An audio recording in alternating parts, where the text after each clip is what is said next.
अच्छा जी, मार्केट का ये स्ट्रक्चर है, ये अप ट्रेंड में है। अप ट्रेंड में टारगेट हाई के ऊपर हाई लगाना होता है, हाई के ऊपर हाई लगाना, हाई के ऊपर हाई लगाना। जब हाई के ऊपर हाई लग जाता है, जिस एरिया से पुल बैक आता है, उस एरिया का जब ब्रेकआउट हो जाता है तो मार्केट के ऊपर नया हाई लग जाता है और पिछला हायर हाई बन जाता है। और जो सबसे इस स्विंग का जो सबसे लोएस्ट पॉइंट होगा, चाहे वो रेड की डाउन वीक होगी, चाहे वो ग्रीन की डाउन वीक होगी, वो हायर लो होगा। ठीक है, मार्केट इधर से उठी है, लो हाई, लो हाई, लो हाई ऐसे बनाती जाएगी। ठीक है, ये लो था, ये हाई था, इस हाई के ऊपर हाई लगा, ये हाई बन गया, ये हायर हाई और ये हायर लो। जब ये हाई बना, इसका ब्रेकआउट हुआ, ये हायर हाई बन गया, ये हायर हाई बन गया और ये हायर लो। जब इसका ब्रेकआउट हुआ, ये हाई बन गया, ये हायर हाई बन गया और ये हायर लो। ठीक है, हायर हाई और हायर लो अप ट्रेंड में बनते हैं, लोअर हाई और लोअर लो डाउन ट्रेंड में बनते हैं। अच्छा, हायर हाई और लोअर लो जो है ना, ये शिफ्ट हो जाते हैं, विक के थ्रू ये शिफ्ट हो जाते हैं। अगर इनका ब्रेकआउट ना हो तो ये शिफ्ट हो जाते हैं, हायर हाई भी और लोअर लो भी। इसी तरीके से जो हायर लो है, लोअर हाई है, ये कभी भी शिफ्ट नहीं होते, ये हमेशा कन्फर्म होते हैं।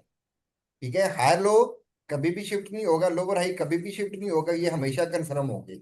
इधर मैंने सिंपल बता दिया है आपको याद रखने के लिए कि double H double L shift होंगे, एच एल और एल एच ये कभी भी शिफ्ट नहीं होंगे। अच्छा, जो टारगेट की तरफ वेव जाती है, यानी कि अप ट्रेंड में टारगेट हाई के ऊपर हाई लगाना है, जो टारगेट की तरफ वेव जाती है उसको इंपल्स वेव बोलते हैं। उसके बाद जो अपोजिट आती है, जो इधर से ये वेव गिरी है, ये वाली, ये इसको बोलते हैं करेक्शन वेव, इसको बोलते हैं करेक्शन वेव।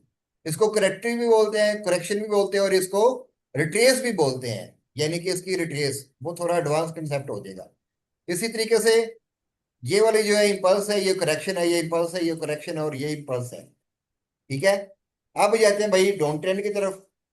तो उधर हमने लो मार्क किया, लो से मार्केट हाई की तरफ गई, ये हाई है, हाई से लो आई, लो के नीचे जब लो लगा, ये लोअर लो बन गया, ये लोअर हाई बन गया, ये लो के नीचे लो लगा, ये लोअर लो बन गया, ये लोअर हाई बन गया, लो के नीचे लो लगा, ये लोअर लो बन गया, ये लोअर हाई बन गया, लो के नीचे लो लगा, ये लोअर लो बन गया, ये लोअर हाई बन गया। ओके, अब जब मार्केट अप ट्रेंड से डाउन ट्रेंड में शिफ्ट होगी, तो इसने आपने जो हायर लो जो काउंट करने हैं वो लेटेस्ट वन से काउंट करने हैं, यानी कि ये पहला है, ये दूसरा है और ये तीसरा है। ऐसे नहीं, एक दो तीन ऐसे नहीं करना, जो लेटेस्ट बनेगा वो पहला होगा। इसी तरीके से लोअर हाई भी जो लेटेस्ट बनेगा वो पहला होगा, उसके बाद दूसरा, उसके बाद तीसरा और उसके बाद चौथा। ठीक है, अच्छा, जब मार्केट अप ट्रेंड से डाउन ट्रेंड में शिफ्ट होगी, तो भाई उसे चाहिए कि दो हायर लो का ब्रेकडाउन करे, एक हायर लो का वो ब्रेकआउट ब्रेकआउट